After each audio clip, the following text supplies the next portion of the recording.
Megalosaurus, the first ever dinosaur discovery, huge fossilized bones that emerged from slate quarries in England's Oxfordshire, beginning in the late 1600s, were immediately puzzling. In a world where evolution and extinction were unknown concepts, the experts of the day cast around for an explanation. Perhaps, they thought, they belonged to a Roman war elephant or a giant human. It wasn't until 1824 that William Buckland, Oxford University's first professor of geology, described and named the first known dinosaur, based on a lower jaw, vertebrae, and limb bones found in those local quarries. The largest thigh bone was 2 feet, 9 inches long, and nearly 10 inches in circumference.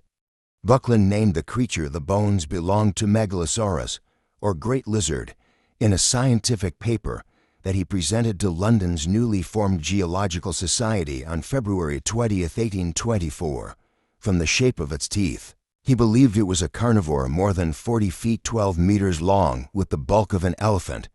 Buckland thought it was likely amphibious, living partially in land and water. In some ways he got a lot right. This was a group of extinct giant reptilian creatures. This was a radical idea, said Steve Broussat, a paleontologist at the University of Edinburgh and author of The Rise and Fall of the Dinosaurs, a new history of their lost world. We all grew up watching dinosaur cartoons and watching Jurassic Park, with dinosaurs on our lunchbox and toys.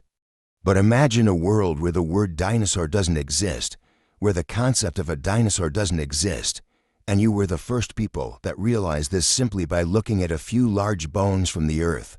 The word dinosaur didn't come into existence until 20 years later. Coined by anatomist Richard Owen, founder of the Natural History Museum in London, based on shared characteristics he identified in his studies of Megalosaurus and to other dinosaurs, Iguanodon and Hylaeosaurus, which were first described in 1825 and 1833, respectively. The Megalosaurus paper cemented Buckland's professional reputation in the new field of geology, but its significance as the first scientific description of a dinosaur was only apparent in retrospect.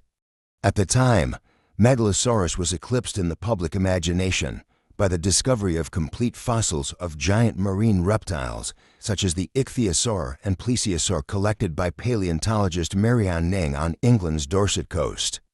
No complete skeleton of Megalosaurus has been found. But Megalosaurus did make its impact on popular culture. Charles Dickens, who was friends with Owen, imagined meeting a Megalosaurus on the muddy streets of London in the opening of his 1852 novel, Bleak House. It was also one of 3 model dinosaurs to go on display at London's Crystal Palace in 1854, home to the world's first dinosaur park. It's still there today. While its head shape is largely correct, today we know that it was about 6 meters, about 20 feet long, and walked on 2 legs, not 4. Who was Buckland? How Buckland developed his expertise as a geologist isn't clear.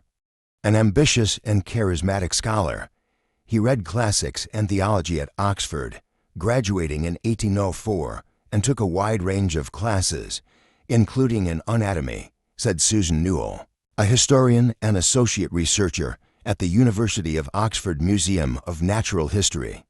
He was also in contact with other celebrated natural scientists of the time, such as George Cuvier in France, who was famous for his work comparing living animals with fossils.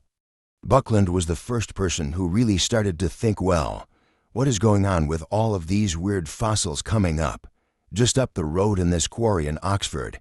And he started paying local quarrymen to find fossils and keep stuff for him, Newell said. He started to piece together the jigsaw.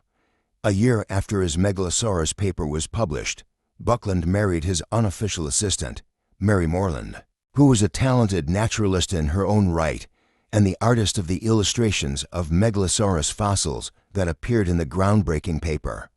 Later in his career, Buckland recognized that most of the United Kingdom had once been covered in ice sheets after a trip to Switzerland, understanding that a period of glaciation had shaped the British landscape rather than a biblical flood. Newell said Buckland's scientific career ended prematurely, with him succumbing to some kind of mental breakdown that stopped him from teaching.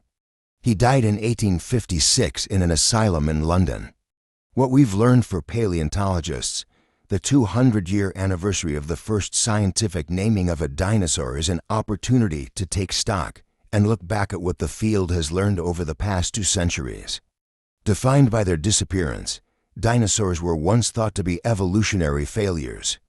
In fact, dinosaurs survived and thrived for 165 million years, far longer than the roughly 300,000 years that modern humans have so far roamed the planet.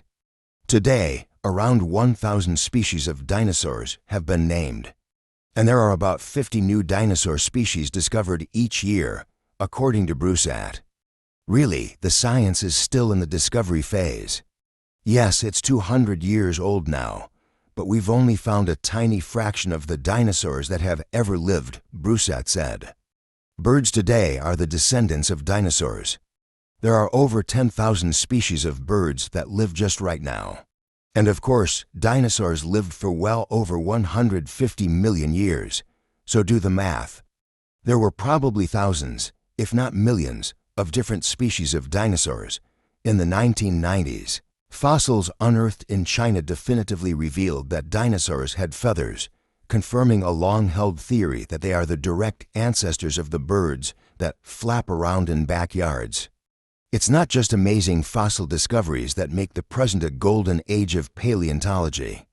New technology such as CT scanning and computational methods allow paleontologists to reconstruct and understand dinosaurs in far greater detail. For example, in some feathered fossils, tiny structures called melanosums that once contained pigment are preserved. By comparing the melanosums with those of living birds, scientists can tell the possible original colors of the feathers. There is still a lot to learn. It's not completely clear how and why dinosaurs got quite so big, nor is it really known what noises the creatures might have made. I think it's almost impossible for us to think back to a world where people did not know dinosaurs, Brusat said. However, there's going to be things in the future where people will say, how in 2024 did we not know that? This anniversary should give us a bit of perspective. London's Natural History Museum and the Geological Society will hold special events in 2024 to mark the 200th anniversary of the naming of the first dinosaur.